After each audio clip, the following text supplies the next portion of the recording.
vamos a referirnos en este momento al módulo 1 o la unidad primera del curso Introducción al Pensamiento Teológico. Este módulo 1 corresponde a la materia Introducción a los Estudios Teológicos, desde el punto de vista básicamente teórico. Este es el elemento que ya habíamos anunciado en nuestra introducción general y que básicamente pretende abordar el fenómeno de lo teológico con una visión sincrónica, no diacrónica, tratando de aprender las categorías fundamentales en que se ha definido lo teológico. Naturalmente habrá que, por necesidad, hacer siempre algún tipo de proyección diacrónica, de proyección histórica, para poder acceder a este objeto de estudio, pero no vamos a centrarnos básicamente en los pensadores, en los teólogos, ni en una sucesión doctrinal, sino vamos a ver cómo básicamente para Occidente y dentro de los marcos de manera predominante del cristianismo se define este fenómeno de lo teológico, y para ello vamos a plantear un caso que va a servir como hilo conductor. Va a ser precisamente nuestro hilo conductor para atravesar, si se quiere, este laberinto teórico a que nos conduce la crítica al pensamiento teológico tradicional. El caso se plantea del siguiente modo: la teología como saber puede en general definirse como el discurso sobre Dios, por una parte, y sobre la fenomenología asociada a la experiencia de Dios. Un discurso que habla sobre Dios y sobre toda la fenomenología asociada, experiencia religiosa, iconografía, música sacra, experiencia mística, todo, negación incluso de lo divino, todo lo que tiene que ver de alguna manera con la experiencia de Dios, por una parte. Pero mientras la teología tradicional suele detenerse en este punto, nosotros trataremos de continuar avanzando y profundizar en lo siguiente. La teología puede también entenderse como una forma de autorrevelación del Logos de Dios en diferentes etapas y momentos del devenir histórico, de las cuales la forma superior es la presencia misma del Logos, ya no como sentido y apertura noética, o sea, ya no solo como aquello que permite que haya un saber en determinadas culturas, en determinadas tradiciones filosófico-religiosas, sino además como sí mismo intrahistorizado en la encarnación del Logos en la persona de Jesús, que, según la teología cristiana, es verdadero Dios como Logos y verdadero ser humano. En otras palabras, esa autorrevelación del Logos, esa automanifestación del Logos de Dios en lo intrahistórico, abre un campo que va desde el origen mismo de la pregunta por el sentido del ser que formula el ser humano, aún en sus momentos más esencialmente digamos, iniciales en la historia de la autoconciencia humana, hasta nuestros días. Todas esas formulaciones, incluso fuera del ámbito oficial del cristianismo o de las grandes religiones monoteístas, toda esa búsqueda que se da en religiones que actualmente continúan siendo de alguna manera consideradas periféricas o inferiores, toda esa búsqueda constituye una expresión de lo teológico, constituye un saber teológico. Entonces, esto nos va a conducir a ciertas cuestiones. Primera, ¿qué es la teología en general? Segundo, ¿qué significa el teologizar desde este punto de vista que lo estamos planteando, mucho más global? ¿Cuáles son las categorías fundamentales del pensar teológico? ¿Cuál es el objeto de estudio de la teología como ciencia? Hasta el punto en que puede entenderse la teología como ciencia tal cual ha sido entendida en muchos momentos de la historia de el conocimiento teológico, desde Tomás de Aquino hasta Pannenberg, por ejemplo. En un primer momento tenemos que definir, para ubicarnos en el objeto de estudio, qué es lo que se significa en el término teología. ¿Cuál es el origen del término teología? En general es algo que se puede entender muy fácilmente. Teología es un término que ya fue usado en la antigüedad griega, ya fue usado por Platón y por Aristóteles. Theología en griego compone dos términos básicos. El primero, theos, que significa Dios, y en general todo lo asociado con lo divino, theos, Y en segundo lugar, el término logos, que al unirse con el sustantivo theos se convierte en theología, este final que indica un saber, una experiencia cognoscitiva de Dios en este caso. Esa unión de theos y logos en este caso en el sentido de conocimiento, en el sentido de discurso, produce lo que actualmente llamamos teología. En un primer momento, Platón, por ejemplo, en uno de sus diálogos fundamentales, La República y Politía, se refiere precisamente al tema de lo teológico y lo opone a la visión poética o a la visión de los poetas, que era una visión inexacta, era una visión todavía nublada de alguna manera del conocimiento del ser, que confundía el ser verdadero de los dioses con lo que pensaban desde su propia subjetividad fantasiosa, desde la perspectiva, por supuesto, de Platón. Y a ello contrapone la razón dialéctico-contemplativa, que logra captar la esencia de lo que es, que logra captar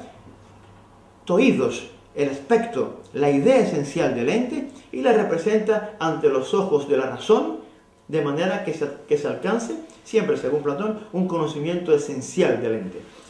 El término teología reaparece después en un texto básico y fundacional para el pensamiento no solo filosófico, sino también teológico de Occidente, como es la metafísica de Aristóteles. Su nombre en griego, metafísica, indica que es un conocimiento que se coloca y que continúa como una extensión del pensamiento que se encarga del conocimiento, más bien del estudio de los entes que aparecen ante los ojos. Epidifísica, en tanto física, physis en el griego antiguo, básicamente va a significar aquello que aparece ante los ojos y que constituye todo el entramado de fenómenos. Aristóteles define entonces el término teología, lo usa en dos sentidos. Por un lado, lo llama, es la rama, dice, fundamental del saber teológico, en tanto es el conocimiento sobre Dios, es el conocimiento en torno a Dios. ¿Qué significa ello? Es el conocimiento que se encarga del estudio de las causas primeras. El estudio de las causas primeras lo llama Aristóteles teología. Y, por supuesto, afirma claramente que es una ciencia divinísima y preciosísima. Dice Aristóteles, en tanto que naturalmente es la ciencia que se encarga del origen de todo, de ese primer motor o motor inmóvil del que hablaba, que no tiene solo una condición físico-motora, naturalmente, sino también noético-espiritual. Otro uso que hace Platón del término, en este caso paradójicamente de carácter más negativo, es la teología como denominación del pensamiento mitológico poético, previo al pensar filosofante, usado básicamente con referencia a poetas antiguos como pueden ser Homero, como pueden ser Hesíodo, Orfeo, Ferécides de Ciro y muchos otros, sobre los cuales dice básicamente Platón: y si detines y que tus pambaleus que poliprotis ningenesios que protus celollisandas utos ion de perificios y polabín. Hay muchos antiguos poetas que creen de alguna manera saber algo con relación a las cosas, y estos poetas teologizantes, así usa el término, teologizantes, celollisandas, adquieren un saber que no es real, que no es auténtico, que no es científico. Entonces, a partir de ahí, básicamente, pasamos ya al conocimiento o al planteamiento de lo teológico en el orden del cristianismo. El cristianismo bebe naturalmente de dos fuentes básicas, de la tradición judía, así como de la tradición griega clásica. Al definir, sin embargo, lo teológico, Pablo introduce un nuevo elemento propio, de alguna manera, persistir de alguna manera en el judaísmo y también en los misterios de la antigüedad griega, pero vinculado e interpretado de manera diferente, que es el elemento del misterio frente a la presencia en el mundo de Dios en la figura de Jesús y de las consecuencias trascendentales, de las consecuencias, digamos, generales, cósmicas, que tiene esa presencia de Jesús, su muerte y su resurrección. Y antepone Pablo lo que llama el escándalo de la cruz, el escándalo, en otras palabras, de esa presencia de lo divino en lo histórico, lo antepone a la búsqueda de los judíos fundamentada en la ley, en el elemento de la ley, como elemento absolutamente objetivo y externo, y a la búsqueda de los griegos ya fundamentado en el conocimiento metafísico. Esa oposición ya está presente, por supuesto, en el apóstol Pablo, y marca de alguna manera lo que va a ser la línea de conocimiento propia, sobre todo del cristianismo oriental. Ahora bien, hay un desarrollo también en el cristianismo occidental, que no se fundamenta tanto en la categoría apofática del misterio, como en la categoría catafática, que proviene del término griego catáfasis, que significa afirmación, expresión, en la categoría catafática de la representación de lo inteligible, de lo intelere, de la percepción y aprehensión racional de la esencia de los entes. Y por supuesto aquí reaparece de manera plena Aristóteles como uno de los fundadores, si se quiere de manera inconsciente o como es natural, de la escuela de teología más importante de la tradición del cristianismo latino, que es la escolástica. Básicamente, la escolástica pasa a comprender y procura comprender el ser de Dios como maximum esse maximum, como el ser en su plenitud. Ello genera, por supuesto, contradicciones extremas desde el punto de vista filosófico-teológico, que pone siempre y en cada caso la teología escolástica al borde de su propia autonegación, de su propia autodestrucción. El choque histórico más importante que se da entre este enfoque, si se quiere, más neoplatónico, mistérico del cristianismo, de la tradición cristiana oriental, frente al enfoque aristotélico, racional del cristianismo en la teología escolástica, se da en el siglo XIII precisamente entre Barlaam y Gregorio Palamas, que discuten en esencia qué significa cristianismo desde el punto de vista racional y qué significa cristianismo desde el punto de vista místico, y se genera una oposición, una cuestión que produce una discusión teológica que marcó naturalmente ya de manera clara la distinción de lo que podríamos llamar Occidente cristiano y Oriente cristiano. En otro orden de cosas, naturalmente, tenemos que ver lo que se refiere básicamente al sentido del teologizar como vivencia de Dios. El teologizar como vivencia de Dios es algo que está por encima de esta conformación doctrinal que se da en las diferentes escuelas de lo teológico. Si bien las categorías que en la teología occidental predominan son las categorías de la revelación, la gracia, pero también de la intelección, de la comprensión, de la doble verdad, como el elemento que plantea la posibilidad de un acceso filosófico también al conocimiento de Dios y al planteamiento de la verdad teológica.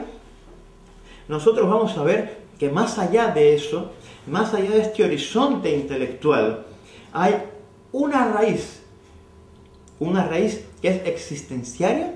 que ya está planteada de alguna manera, por supuesto, en la tradición mística oriental, el cristianismo oriental, como en la tradición mística de otras conformaciones teológico, espirituales y religiosas de otras culturas, pero que se concibe como en el orden de lo filosófico